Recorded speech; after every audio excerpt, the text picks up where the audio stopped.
अथ श्रीललितासहस्रनामस्तोत्रम्।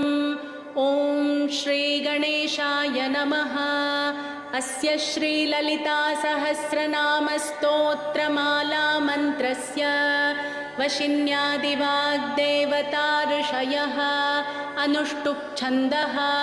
श्रीललिता परमेश्वरी देवता श्रीमद्वाग्भवकूटेति बीजं मध्यकूटेति शक्तिः शक्तिकूटेति कीलकं श्रीललिता महात्रिपुरसुन्दरी प्रसादसिद्धिद्वारा चिन्तितफलावाप्त्यर्थे पारायणे विनियोगः।